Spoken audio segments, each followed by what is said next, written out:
자, 느헤미야 7장은 세운 치리자들과 그 백성들에 대한 내용이 나옵니다. 성곽이 이제 52일 만에 중건이 됐는데,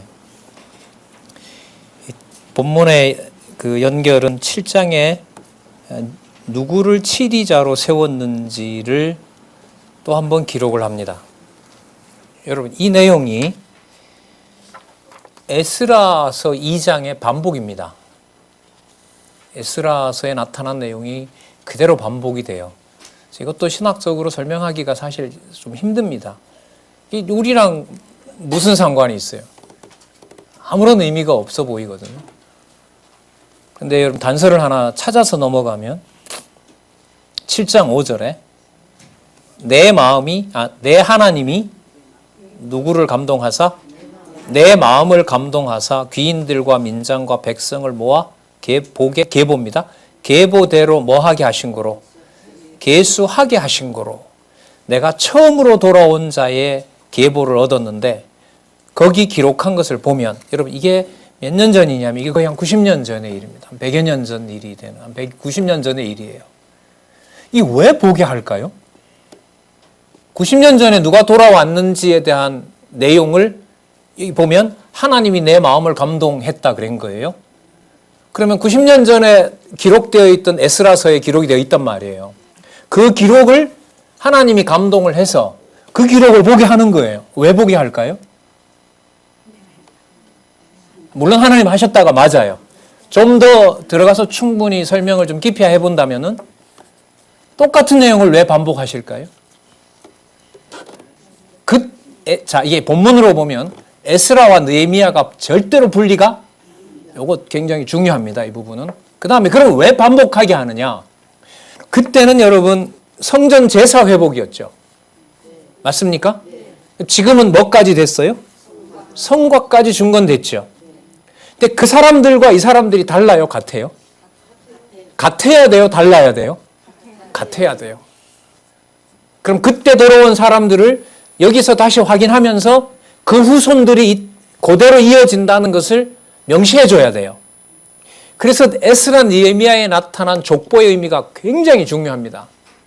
그 족보 의미가 단지 혈통을 따라가는 아브라함과 이삭과 다윗의 자손이라는 그 혈통에 매여요, 안 매여요? 이 성격하고 달라져요, 이제부터. 그래서 좀 아는 척이라기보다 연구에 좀 깊이를 더하기 위해서 저는 그래서 복음서에 가면 여러분 족보가 2번 나오죠. 마태복음 족보가 있죠. 아니요. 누가복음 3장에 보면 뭐가 나와요? 족보가 나오죠. 예. 하나는 쉽게 말씀드리면 그림자 쪽에다 맞추었고 실체로는 그리스도에 맞춘다면, 또 하나의 족보는 그렇죠. 하나님까지 올라가는 족보인데 의미가 모형적인 의미가 아니에요. 그리고 그 족보도 이상하게 되어 있죠. 아담부터 시작해서 다윗까지는 같지만은 누가복음 족보는 다윗 다음에 솔로몬이 나와요. 마태복음에는. 근데 누가복음에 가면 다윗 다음에 솔로몬의 동생이었던 나단이 나와요. 이쪽은 마리아로 내려와요. 그 마태복음은. 마태복음은 요셉 쪽으로 내려와요. 누가복음은 마리아 쪽으로 내려와요. 어느 게 진짜일까요?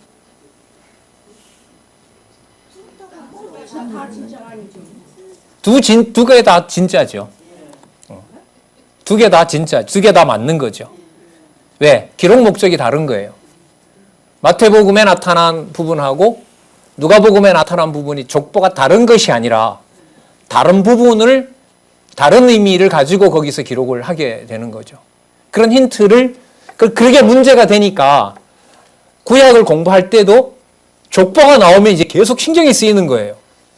이 많은 족보들이 나중에 마태복음에 등장하는 족보와 무슨 상관이 있지? 이름은 같은 게 맞는데. 맞잖아요. 아브라함과 다윗의 자손 이렇게 나오는데 지금 이 사람들도 보면 누구 자손이 맞아요? 아브라함과 다윗의 후손들 맞잖아. 유다집 사람 말이죠. 이게 뭔 상관이 있지? 그리고 성경에 나타나는 수천 명의 이름하고 내 이름하고 무슨 상관이 있을까? 고민이 안 될 수가 없는 거죠. 예? 자, 그런데 이제 이 7장 5절의 내용, 느헤미야 7장 내용과 아까 말씀드렸죠. 에스라 2장 내용을 반복함으로써 연결이 반드시 돼야 된다는 거고, 같은 사건이라는 것이고, 그러나 의미는 달라집니다. 자, 과거에 했던 것을 지금 확인하면서 아까 누가 들어왔죠? 이방이 들어왔죠? 이방이 들어오면서 유다인을 보호한다는 의미가, 유다인을 보호해주는 주체가 하나님이 되신다는 것이고, 자, 여기서 또 하나 말씀드릴게요. 이 유대인들을 하나님께서 보호하시는데 누구를 들어서 사용을 하느냐? 에스라 느헤미야를 읽어보면, 에스더를 읽어보면 페르시아가 유다를 위해서 존재할까요? 아니면 유다가 페르시아의 종노릇하고 있는 걸까요? 1번이에요, 1번. 아주 중요한 이 부분이에요. 그래서 그리스도가 오셔서는요, 뭐 로마 제국이나 유대 장로들이 막 악하게 설치고 하는 것에 대해서 성경을 이렇게 보시면 그렇게 문제를 안 삼아요. 그러니까 제가 소프트하다 그랬죠. 하는 짓은 굉장히 악랄한데 하나님의 뜻을 이루어 나가는데 악인도 악한 날에 쓰신다고 하셨던 것처럼 그야말로 그 하나님 교회를 위해서 그냥 쓰고 있는 거죠. 물론 여러분 세례 요한을 목을 벤다든지 또 예수님의 제자 야고보도 그렇게 죽잖아요. 그런 일들은 상황이 끔찍하죠. 감당하기 힘든 일이죠. 그러나 하나님이 해가시는 큰 일로 봤을 때는 세상 권력이 아무리 악한 짓을 해도 이미 심판을 받은, 이미 심판이 확정되어 있는 그런 세력으로 소개를 하고 있습니다. 자, 그래서 다는 뭐 확인할 필요는 없고요. 흥미있는 얘기 하나 하죠. 여러분, 사무엘하 24장이 마지막 장이거든요. 사무엘하 24장에 보면 하나님께서 다윗을 한번 또 치시려고 그 마음을 흥분시켜 뭘 조사하게 했다? 예. 여러분, 인구조사하는 게 범죄일까요? 범죄가 아닐까요? 하나님이 보시기에 그게 그거라기보다가 하나님이 허락하신 것은 범죄가 아니에요. 지금 여기 하나님이 마음을 감동했기 때문에 느헤미야가 인원 파악한 것은 범죄가 안 돼요. 그런데 하나님께서 다윗에게 악한 마음을 줘서 자기 나라 규모를 알게 하는 의도로 해버리면 그게 뭐가 돼요? 범죄가 돼요. 누가 결정하세요? 하나님이 하세요. 그래서 교회에서 가장 무서운 말이 뭐냐면 이런 하나님에 대한 이 쏟아지는 진리를 순간 팽개치고 내 기준대로 하나님의 교회와 성도를 평가하는 게 그래서 무서운 거예요. 모르겠어요. 누군가가 전 이렇게 전달했는데 제 하는 짓이 맨날 성도를 자기 기준에 이용하려고 그러고 평가하고 다니면서 그런 험담하고 하면 그게 발각이 돼서 여러분들이 저한테 당신 가르친 거 그거 당신이 또 나쁜 악행을 당신이 하고 있다고 했을 때 글쎄 저는 좀 힘들 것 같아요. 살기가. 그럼 완전히 악하게 버리면 뭐 모르겠지만은 뻔뻔하게 살겠지만은 예. 이런 부분이에요. 그럼 여러분 이게 어디까지 가느냐? 열왕기 역대기의 솔로몬 비교를 하시는데 도움이 돼요. 열왕기에 나타난 솔로몬은 성전을 지어도 자기 왕궁을 지어도 뭐 해가는 과정이죠? 열왕기는 이탈 과정이에요. 그러나 아무리 1000여 명이나 되는 처첩을 데려다가 우상을 예루살렘 성전 맞은편에 세워도 하나님께서 행위와 관계없이 맺었던 내 집과 내 나라가 영원하리라고 한 약속은 역대기서에 가면 흔들려요? 안 흔들려요? 절대로 흔들리지 않아요. 하나는 좋고 하나는 나쁘고 이건 아니에요. 지금 여기 이 진짜 하늘과 땅을 통합시킨다라는 내용이 그 에베소서에 나오는데 그 일이 어느 날 된 게 아니라 지금 여러분들 여기 보시는 대로 예수님 오시기 전에 한 500년 전부터 하나님께서 얼마나 치밀하게 하시는지 몰라요. 자, 족보에 대한 이 6절 내용을 또 한번 읽어볼게요. 옛적에 바벨론 왕 느부갓네살에게 사로잡혀 갔던 자 중에 노임을 받고, 여러분 이게 1차 귀환입니다. 예루살렘과 유다로 돌아와 각기 본성에 이른 자 쭉 얘기합니다. 7절 스룹바벨부터 시작해서요 소개를 하고 있고 8절에 보면 바로스 자손도 나오고요. 9절에 보면 스바다 자손도 나오고 쭉 나옵니다. 10절에 아라 자손, 11절에 바핫 모압 자손, 자손들이 쭉 나오고 25절에 가볼까요? 기브온 사람 나오죠? 기브온이 중요하죠. 기브온의 그 딸들에게 분배가 되는 데잖아요. 그다음 26절에 보면 베들레헴, 28절에 뭐 베다스 마웻, 23절 보겠습니다. 기타 느보 사람, 34절 기타 엘람 사람, 이 이방인들이에요. 그야말로 무슨 내용들이 앞으로 등장하느냐? 족보에 기록되지 않는 자도 있더라. 그럼 여러분 족보에 기록되지 않으면 유다가 관리할 수 있어요, 없어요? 족보별로 다 만식일에 다 모여라. 그럼 족보에 없는 사람은 모일 수 있어요, 없어요? 그런데 보면 계보에 넣어줘요, 안 넣어줘요? 넣어줘요. 오라는 얘기예요, 말라는 얘기예요? 오라는 얘기죠. 그러면 갔어요? 12지파 중에 안 들었는데 뭘 해요, 가서? 따로 해요? 성전 또 짓까요, 그러면? 보호만 있어요? 아니요. 찬송도 해요. 참여시켜요. 어디에? 성전 제사에 참여시켜요. 그리고 뭘 줘요? 예루살렘에서는 아니지만 바깥에 예루살렘에 살지 않고 있던 유대인들에게 지분을 같이 줘요. 그래서 노래하는 자인데 소속으로 보면 레위 지파에 있거나 예루살렘 안에 살아야 되는데 이방인인데 난 너무 찬양을 하고 싶은 거야. 그리고 은사를 줬어요. 그러면 바깥의 어느 한 구역에서 레위 지파처럼 같이 살게 해줘요. 이 하나님 하시는 준비예요. 자, 보겠습니다. 이 부분은 한 번은 또 우리 앞으로 연구에 좀 체크를 해보아야 될 부분인데 3078에 가시면 밑에서 두 번째 줄 위에 보면 스가랴 하나 둘 셋 넷 다섯 여섯 번째 줄 스가랴 2장이라는 데 나오죠. 거기 한번 제가 읽어볼게요. 그 문장. 그런데 여기 기록된 자손의 숫자는 에스라가 계수하여 2장입니다. 이게 에스라 2장에 계수하여 기록한 숫자와는 상당한 차이가 있다. 그 이유는 에스라가 계수할 때 누락되었거나 느헤미야가 계수할 때 추가 또는 누락되었기 때문이다. 그런데 이 총 숫자가 뒤에 가면 나오거든요. 7장 66절에 나오는데 제가 스가랴 2장하고 찾아보니까 사실 상당한 차이는 아니에요. 45명 차이가 나거든요. 이거 좀 이따 또 말씀을 드릴게요. 이 차이 나는 것도 이게 아주 뭐 좀 지역적인 문제 같아도 이 차이 나는 거 뭔가 해명은 해야 되거든요. 그래서 여기 이 상당한 차이는 문헌으로 확인해 봤을 때 그렇게 이제 많이 나지는 않습니다. 그래서 이 부분도 일단 다음에 우리 청소연구회나 이런 데서 제가 일단 이 일을 제기했으니까요. 같이 한번 검토해 주시기 바랍니다. 자, 내용은 에스라 2장하고요. 느헤미야 7장입니다. 자, 일단 보도록 할까요? 자, 총계를 한번 보도록 하겠습니다. 자, 일단 7장 39절에 보시면 본성으로 돌아온 모든 제사장들 및 레위 자손의 통계가 있습니다. 자, 3081에 보시면요. 거기도 두 번째 단락에 세 번째 줄에 일반 대중들만의 통계로 보면 약 2만 5천여 명에 달하는 많은 백성들이 1차로 예루살렘과 유다로 돌아와 각기 본성에 거하게 되었다. 근데 나중에 보면 이따 합산이 돼요. 합산이 되는데 그건 좀 이따 제가 확인해 드리도록 할게요. 7장 39절에 보면 제사장들은 나오죠. 자, 43절에 보면 누가 나와요? 레위 사람들은 나오죠. 44절에 노래하는 자들은, 그럼 45절에 문지기들. 그러니까 돌아와서 이제는 지금 이 7장쯤 되면 와서 성곽을 지었느냐, 그 다음에 성전만 재건했느냐라는 게 문제가 돼요, 안 돼요? 안 돼요. 다 같은 일을 하기 위해서 온 거예요.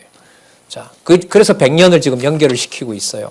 자, 7장 46절에 많이 나왔던 사람들이죠. 누구죠? 느디님 사람. 이 사람들은 밑에서 세 번째 줄 보세요. 레위 사람을 돕는 임무예요. 이 레위인들이 지금 레위인들을 돕잖아요. 57절에 한번 보세요. 누구의 신복 자손? 솔로몬의 신복 자손이에요. 이 자들은 왕궁의 일을 도와야 돼요. 근데 이방인들이에요, 이 사람들도. 자, 이런 사람들 같은 경우에 여러분 족보에 있을까요, 없을까요? 없죠. 따로 기록을 하지 않았단 말이죠. 자, 그래서 그 다음에 넘어가 보시면 7장 61절. 델멜라와 델하르사와 그룹과 앗동과 인멜로부터 올라온 자가 있으나 그 종족과 보게가 이스라엘에 속하였는지는 증거할 수 없으니 저희는 들라야 자손과 이 도비야가 그 나쁜 대적 도비야가 아닙니다. 다른 사람이에요. 도비야 자손과 느고다 자손이라 도합이 많죠. 642명. 자, 그러면 여러분 족보 내에서 관리가 안 된다는 말은 누가 관리한다 이 말일까요? 그렇죠. 이게 핵심이에요. 그렇게 여러분 이 교회에서 우리 교회다, 우리 교인이다, 이 말이 안 되는 거예요. 구약의 이 지금 실체적 언약을 예언하는 부분에서만 보더라도 저기는 우리 소속이고 거기는 어디 소속이고 어떤 제도를 만들어서 꼭 소속을 만들어줘야 되고 아니에요. 이 체제개혁 잘한 거예요. 이게 진짜.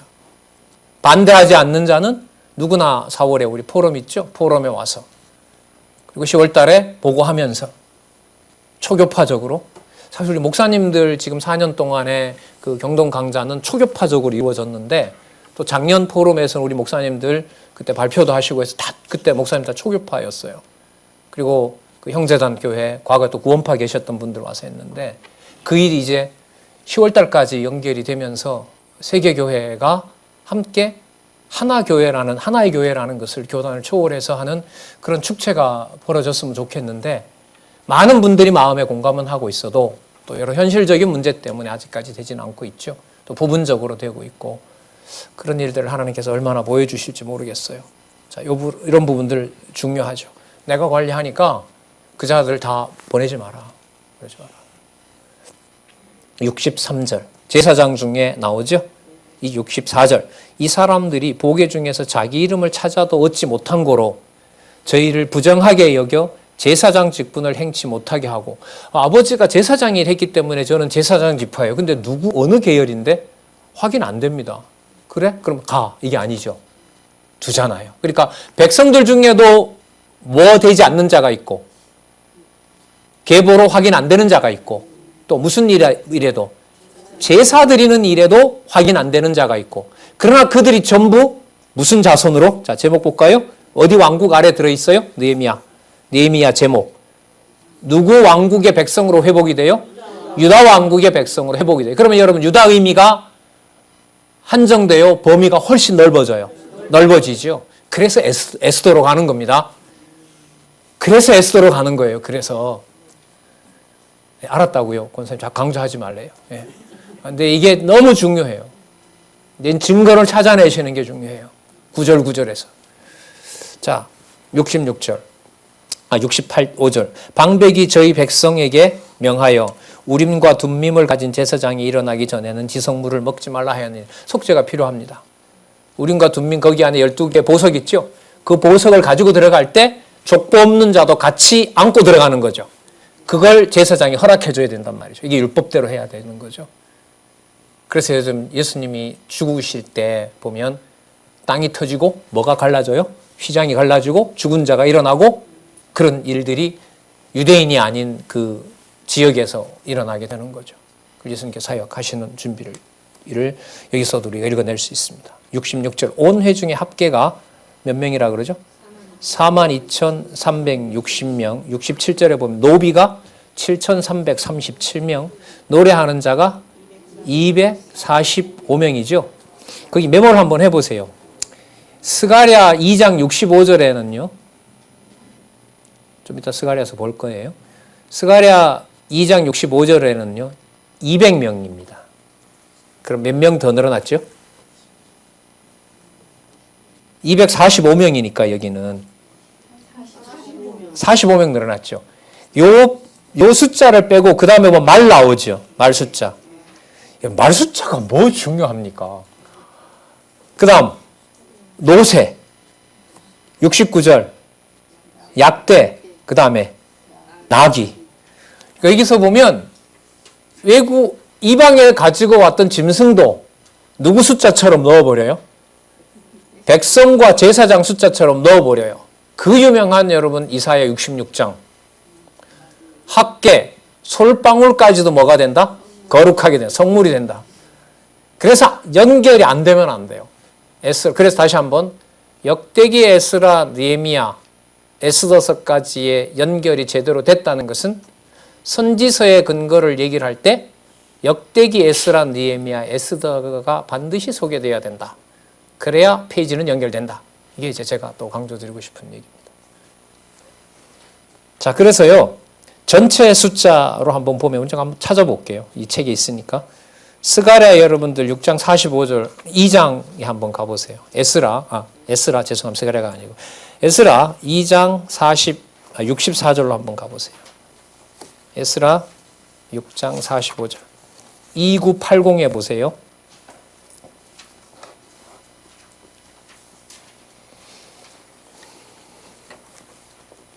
2장 64절. 온 회중의 합계가 42,360명. 노비가 7,337명. 똑같죠? 그죠? 42,360명도 똑같고요. 노래하는 남녀가 몇 명이라 그래요? 아까 몇 명이었어요? 245명. 여기만 좀 체크해 놓으시고요. 이런 부분 가지고 물으면 이걸 이제 좀 이따 해석을 해 드릴게요. 이 달라진 해석에 대한. 자, 그 다음 66절. 말 숫자 똑같아요. 노새 숫자도 같습니다. 약대 숫자도 같고요.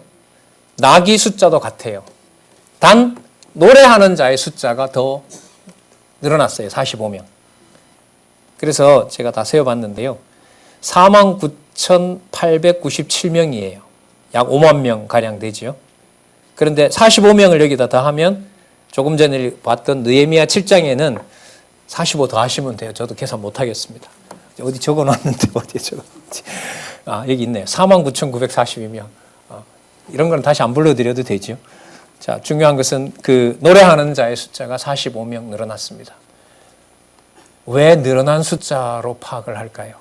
자, 그때는 안 들었는데 그때는 노래하는 숫자에 안 넣었어요. 그런데 다시 파악해 보니까 그 숫자가 45명으로 달라져 있는 거예요. 그러니까 과거 기록을 어떻게 보면 바꿔버린 거예요.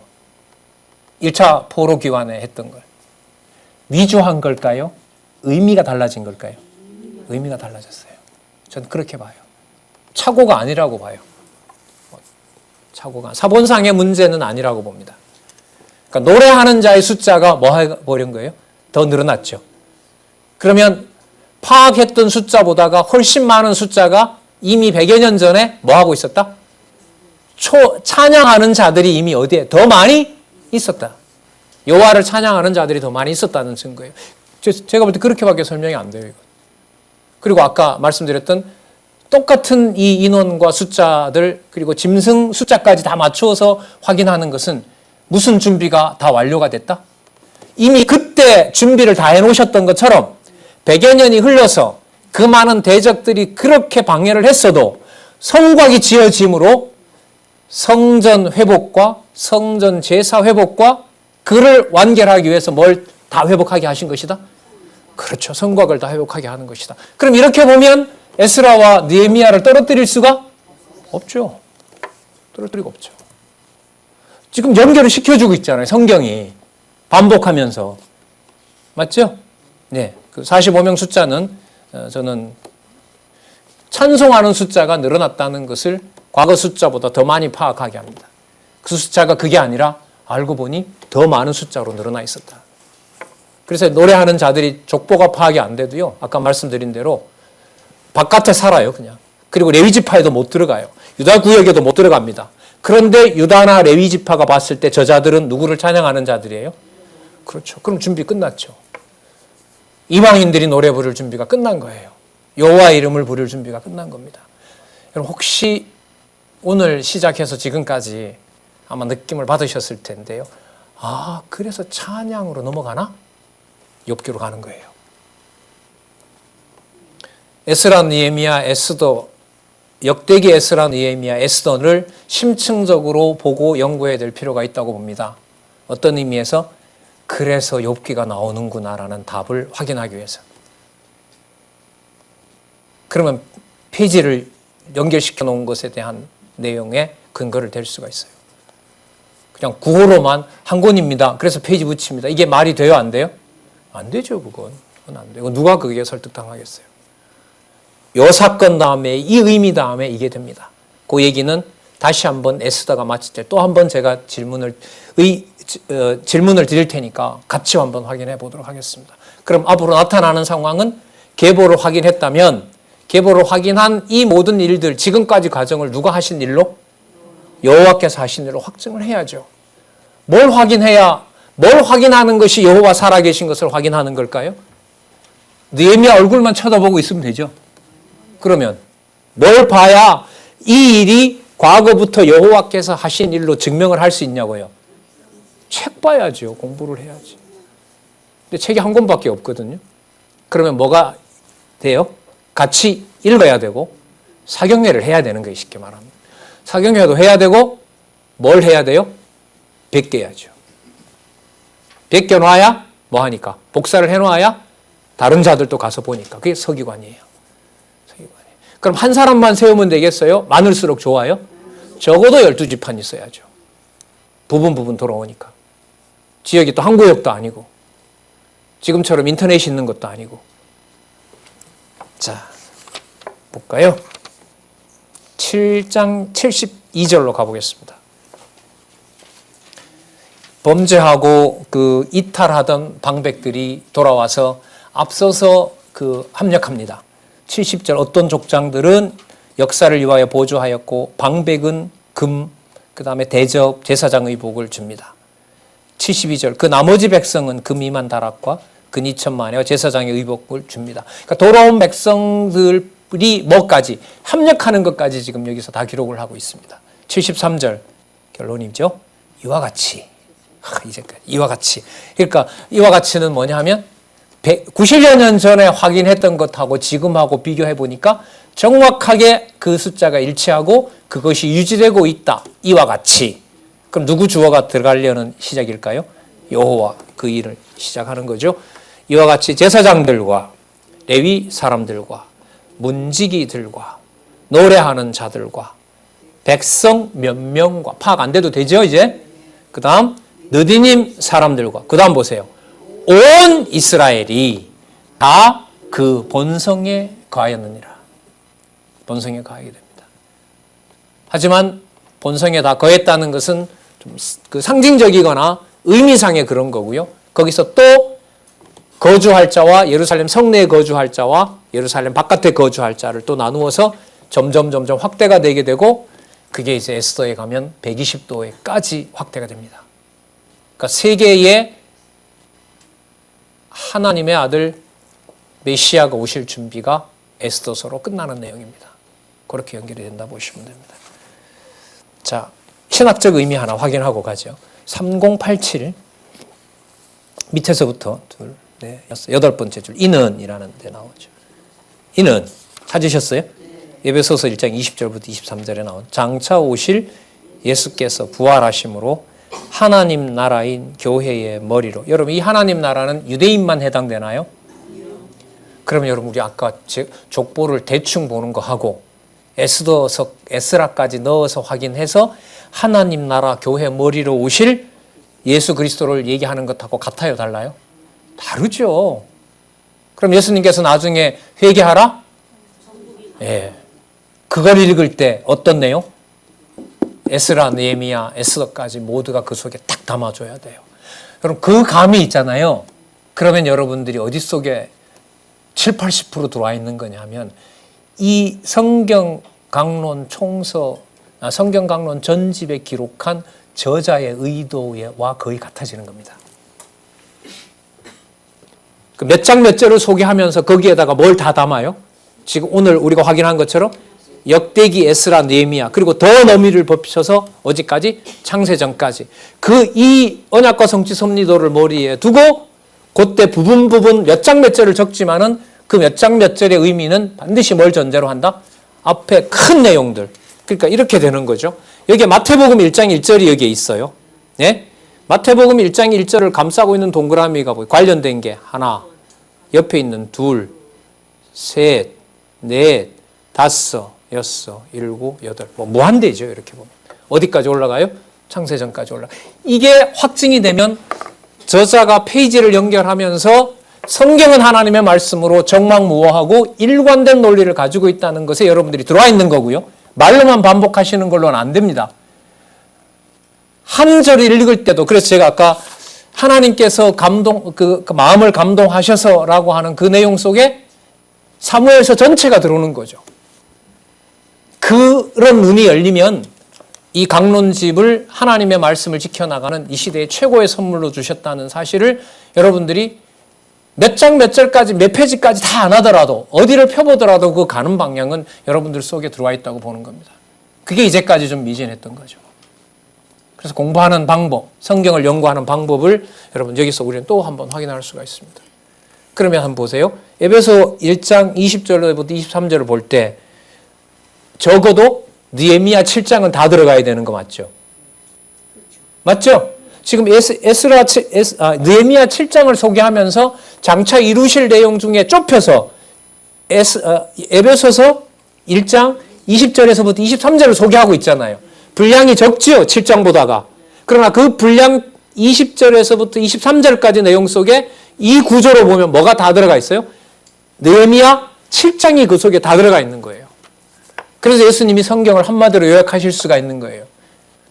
모세의 글과 모세의 율법과 선지자의 글과 시편에서 성경에서 영생을 얻는 줄 알고 성경을 상고하거니와 그 성경이 누구에 대하여? 내게 대하여. 그러면 성도 하나가 가지고 있는 진리의 어떤 그 담지자로서의 개별체가 아니라 그 성도 속에 무슨 나라가 다 하나님 나라 전체가 움직이고 있는 겁니다. 이게 가정교회인데 그 비밀을 저 역시도 몰랐던 거죠. 가정교회가 중요하다는 말은 들어도 그래서 내가 가장이고 내가 권력을 가지고 있으니까 내가 먹여 살려줬으니까 내가 다 주관할 수 있는 걸로 그렇게 착각을 했습니다. 그래서 저는 기지협의 체제개혁이 가정교회에서부터 눈을 뜨게 해준 것은 너무너무 감사해요. 그래서 우리 후배들은 우리가 이렇게 간과했던 것들을 그 가정교회에서부터 채우면서 신앙생활을 할 수 있었으면 좋겠어요. 진리 전달이 아니면 그거는 불가능합니다. 그럼 거기까지죠. 하나님께서 우리에게 전달하게 하시고 그들이 그 자녀들이 후배들이 그걸 들을 수 있는 환경이나 키워가시는 건 진짜 농부이신 하나님이시니까 절실해집니다. 그럼 누구 이름을 확인하는 일이 중요하겠어요? 족보 확인은 100년 전의 족보와 100여 년 후의 족보를 딱 일치시켜 주니까 누가 일치시켜 주신 거예요? 하나님이 하신 거잖아요. 하나님이 하셨다는 것을 확인하는 작업이 있어야 되잖아요. 그래서 8장 제목이 맞는 거예요. 뭘 봐야 돼요? 뭘 보게 하세요? 말씀을 보게 하시는 거예요. 그래서 통치 회복의 핵심은 무엇에 의한 통치? 말씀이에요. 요것만 하면 돼요. 전달해 주기만 하면 되는 거죠. 실을 얻든지 못 얻든지. 둘 다 안 들으면 어쩔 수가 없죠. 둘 중에 하나만 들어도 며느리는 안 듣고 아들만 들으면 아들에게만. 아들은 안 듣고 며느리만 가시면 며느리에게만. 때를 얻든지 못 얻든지. 그 여건이 되면 자, 이 8장 내용 연결이 그렇게 해서 되는 겁니다. 8장 1절에서부터 6절 에스라가 율법책을 읽을 때에 뭇백성이 듣고 화답합니다. 자, 재밌는 일이 벌어집니다. 여러분, 에스라가 뭐이라 했을까요? 백성들이 읽어달라 했을까요? 보지 말고 얘기하시기 바랍니다. 상황으로 보면 누가 얘기할 확률이 많아요? 모세가 얘기했던 것처럼 전부 다 시내산 밑으로 모여라라고 할 확률이 많죠? 아니요. 이 부분도 진짜 놀랍더라고요. 8장 1절. 이스라엘 자손이 그 본성에 거하였더니, 자, 그럼 뭐가 완공됐다는 겁니까? 성곽이 완공됐고, 자, 뭐가 완전히 보호가 된다? 성전도 보호된다. 그 본성에 거하였더니 7월에 이르러서는, 여러분 6월절 있는 날입니다. 모든 백성이 일제히 수문학 광장에 모여 학사 에스라에게 여호와께서 이스라엘에게 명하신 모세의 율법책을 가져오기를 뭐 해요? 누가 청했어요? 백성들이 뭐 하고 싶다고? 공부하자, 이걸 이제 목사님이 얘기한 게 아니라 백성들이 한 거예요. 맨날 할머니가 전해주는 줄 알았는데 어느 날 보니까 이 손녀가 할머니 오늘 공부하면 안 돼요? 뭔 공부? 성경 공부요. 중국 얘기 들으셨잖아요. 할머니가 나오게 됐는데 그 딸이 10년 업어 키웠는데 할머니가 가던 날 할머니가 입던 조끼 할머니 냄새를 코에다 대고 하룻밤을 자고 그 다음 날부터 할머니가 없는데 할머니 얘기해 주는 성경 보기 시작했고 올해 글쎄요 뭐 중국이 하도 상황이 안 좋아서 중학교에 졸업을 했는지 안 했는지 모르겠네요. 초등학교 6학년이 블랙리스트에 올라가지고 교장 교감 담임 선생님한테 성경 모르면 지옥 간다고 하는 바람에 그 낙인이 찍혔대요. 그래서 지금 초등학교 졸업을 해서 중학교로 간지 안 간지 그 다음 얘기는 모르겠네요. 그런 일도 더 벌어지더라고요. 자, 가져오기를 청하매 7월 1일에 제사장 에스라가 율법책을 가지고 여러분 감동적입니다. 한번 보세요. 남자 여자 무릇 알아들을 만한 회중 앞에 이르러 수문 앞 광장에서 새벽부터 그죠? 해 뜰 때부터 글자리 글이 있을 때부터 뭐까지? 오전까지 남자 여자 무릇 알아들을 만한 자 앞에서 읽음에 그 백성이 그 율법책에 귀를 기울였는데 왜 책이 그거밖에 없잖아요. 지금. 대학사가 특별히 지은 나무 강단의 섬에 그 우편의 선자는 6명이 섰고요. 좌편에 7명이 섰어요. 동력자들이죠. 네, 동력자들. 그러니까 우리로 보면 분방공부 사회 담당, 가정교회 사회 담당, 네, 그분들이라고 보시면 돼요. 여러분 이게 무슨 장면이에요? 경건의 자리인 거예요. 경건의 자리. 경건에 뭐 낭독하는 자리예요? 네, 성경 낭독하는 거죠. 어떤 사람들이 모이게 돼요?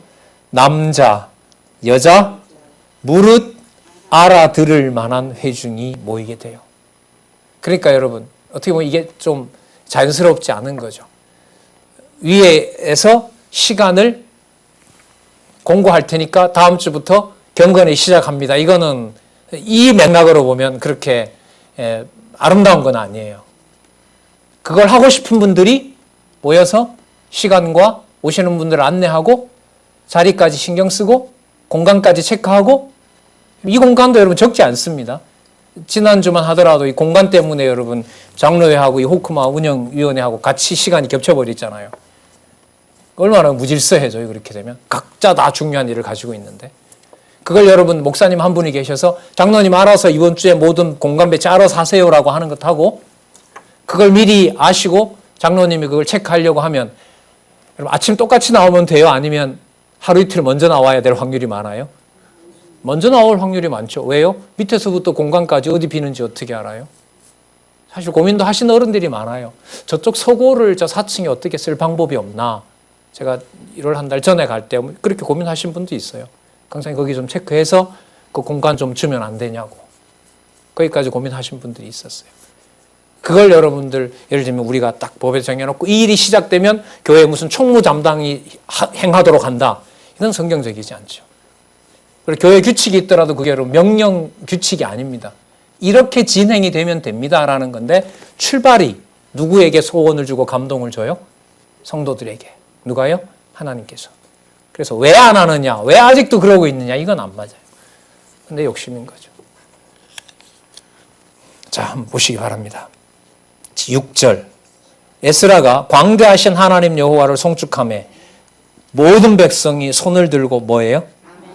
그러니까 뭘 읽으니까? 성경을 낭독하니까. 그럼 여러분 이게 좋은 일만 된 게 아니잖아요. 레위기와 신명기 읽으면 뭐 했다는 약속이 1000년 전에 나왔어요? 저주를 받고 심판당하고 끌려가고 다시 돌아온다는 내용이 나오잖아요. 안 올 수 있겠어요, 이걸?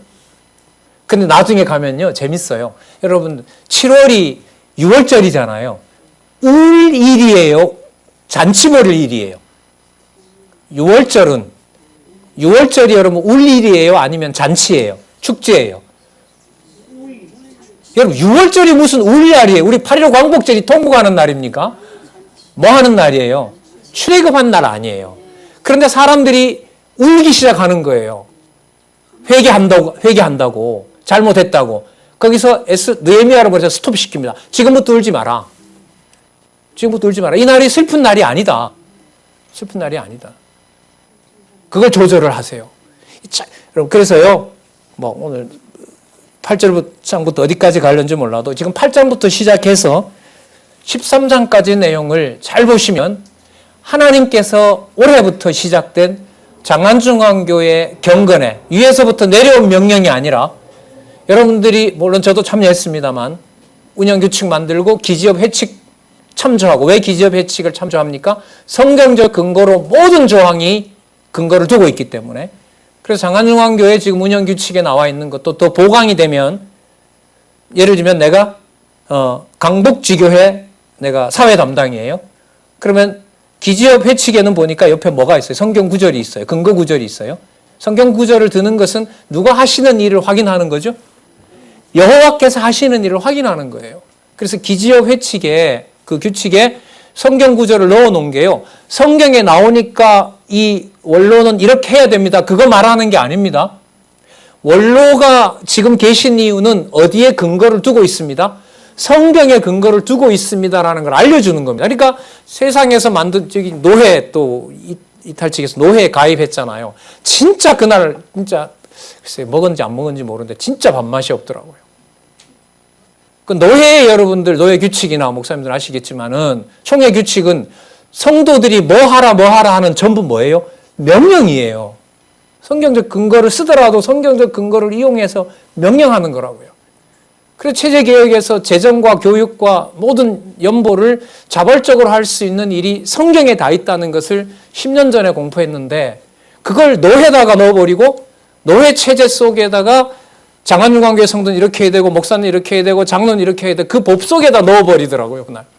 작년 10월 그날 진짜 우울했어요. 제가. 하나님 하신 일인데 어떻게 해요. 지방에 이제 올라왔는데 오늘 통과됐다고 문자가 왔는데 진짜 슬프더라고요.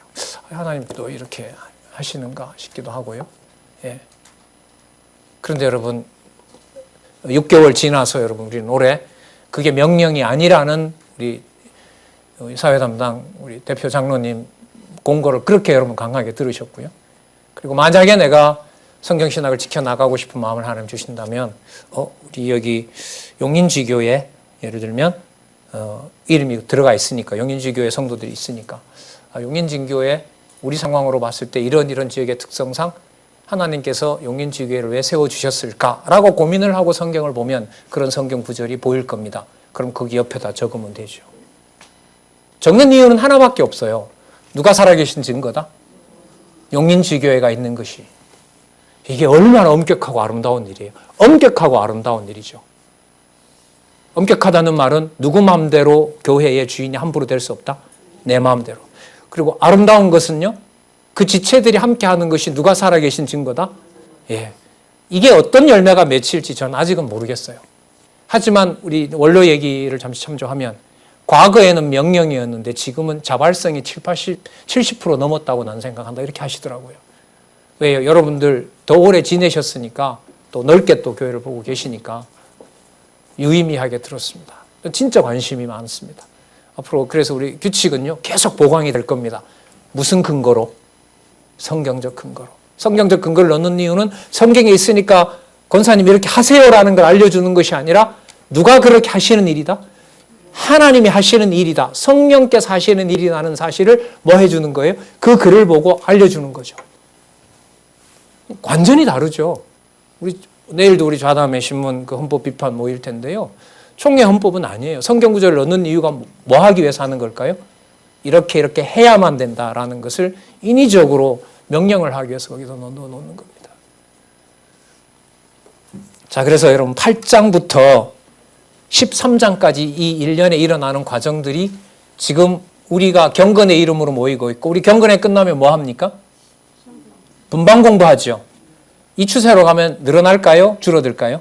현재 상황으로 보면 늘어납니다. 저도 여러분 지방 강의 올해 한 반 정도 줄였거든요. 약속 드린 거죠. 3년만 하고 전 가겠습니다. 그때까지 최선을 다해서 전하겠습니다. 그리고 올 9월 되면 또 한 곳에 끝납니다. 그래서 내후년 되면 아마 지방 강의 현재로서는 그런데 전해드렸는데 잘못 전했다는 얘기가 있고 전했는데 오해하고 있다고 하고 그럴 때는 같이 그때는 제가 지금이야 제가 성경을 펴라해서 보지만 그때는 같이 펴고 그 강사님 한번 몇 페이지 펴보세요. 강론집에. 그 얘기를 기다리는 거죠. 성경 몇 장 몇 절을 펴보세요. 질문이 있어요. 확인하는 거죠. 같이. 그 시간이 이제 올지 왔으면 진짜 좋겠고요. 그 모임의 확대가 여러분 4월 포럼입니다.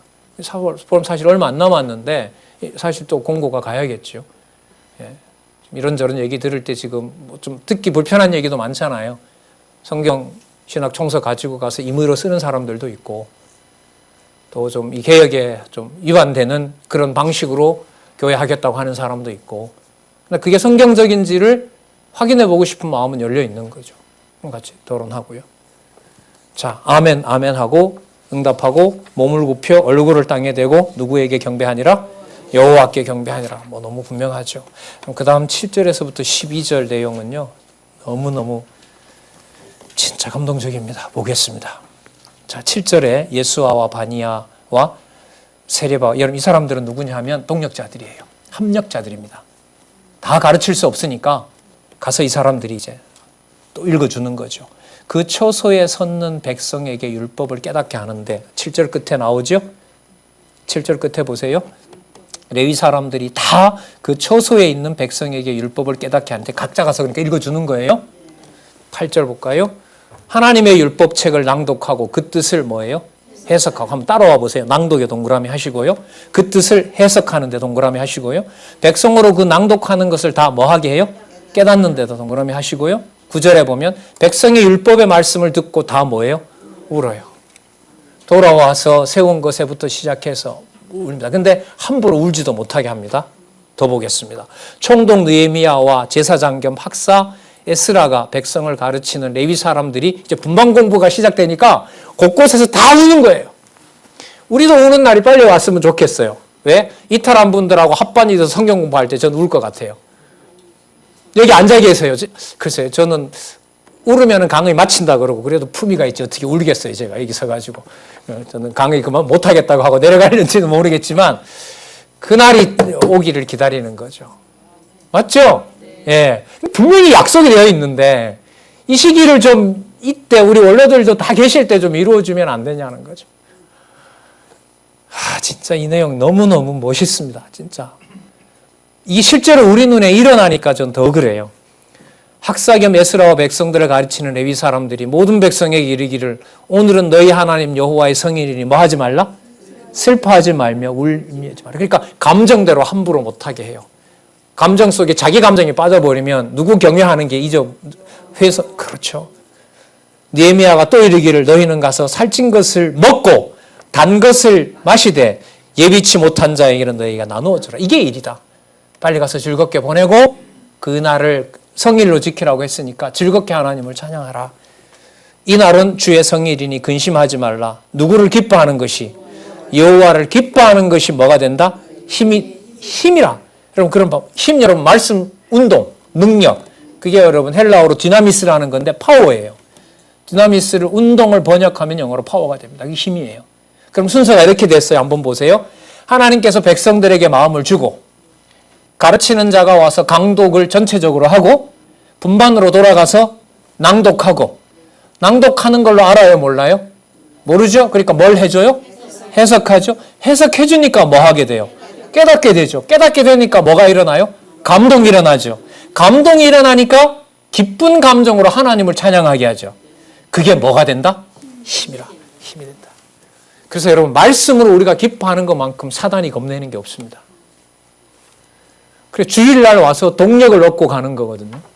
글쎄 모르겠어요. 우리 원로가 곳곳에 이렇게 다니실 때 강의 마치고 무슨 생각으로 다니시는가 주위에서 이렇게 좀 보죠. 제가 여기에 안 가고 있을 때는 갔다 오시면 아무 소리도 안 하세요.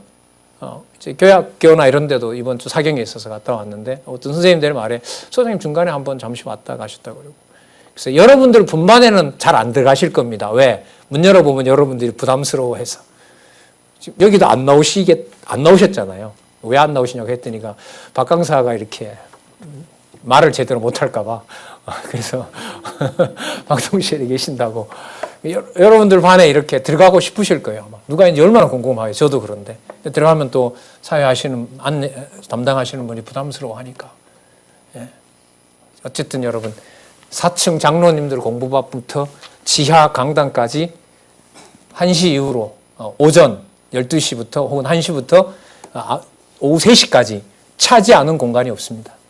그 공부 끝나면 3시부터 여기서 이제 3월부터 신학 강의 시작할 겁니다. 자, 재밌죠? 모이게 하시고 낭독하게 하고 저보고 한번 같이 해봐요. 해석하게 해서 뭐하게 하고 깨닫게 하고 깨닫게 하니까 뭘 줘요? 기쁨이 몰려오고 감동을 주고 그게 뭐가 되게 한다? 힘이 되게 한다. 그러니까 여러분 전기차 충전하듯이 주일날 와서 충전하고 가는 거죠. 힘을 공급받는 거죠. 단지 앉아서 들은 것만 그것 때문이 아니라 하나님 살아계신 증거를 다 보니까 자, 11절입니다. 레위 사람들도 모든 백성을 정숙히 하여 이르기를 오늘은 무엇이니 성일이니 마땅히 조용하고 뭐 하지 마라? 근심하지 마라. 하매 모든 백성이 가서 뭐예요? 먹고 마시며 나누어 주고 크게 즐거워하였으니 이는 그 읽어 들린 말을 뭐 하냐? 그렇죠. 이건 요거밖에 없어요. 알려드리고 안내해드리고.